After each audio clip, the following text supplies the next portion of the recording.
This is reconocer, to recognize present forms. Now some of you are thinking this verb looks kind of familiar. Right. Everybody say conocer, conocer. Conocer is to know people, okay? Reconocer is to recognize, okay? So they're very, very similar to each other. All right. I'm going to say each of these verbs in English and then Spanish and then clap.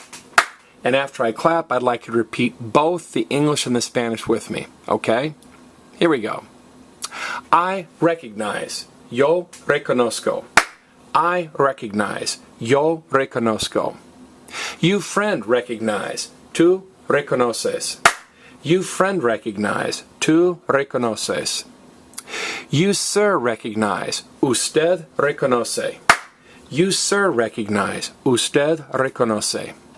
We recognize. Nosotros reconocemos. We recognize. Nosotros reconocemos. And finally, they recognize. Ellos reconocen. They recognize. Ellos reconocen. Notice it's an ER verb, and you expect to chop off the ER and add O, ES, E, EMOS, EN. And you have in fact added O, ES, E, EMOS, EN. The green letters mean you recognize it, you expect it, you're going to go. But notice the yo form is irregular.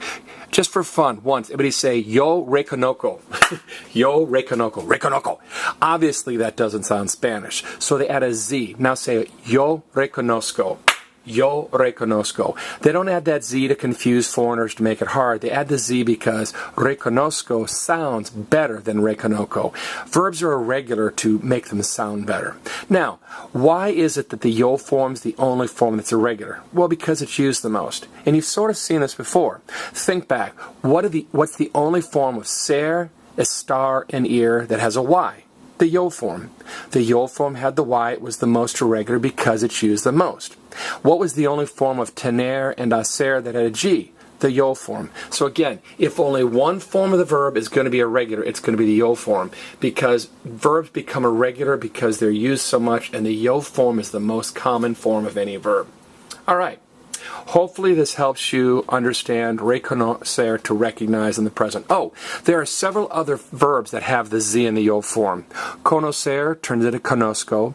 Producir, to produce, turns into produzco. Traducir, to translate, turns into traduzco. And ofrecer, to offer, turns into ofrezco. So there are like 4 or 5 verbs where there's a Z in the yo form. Great.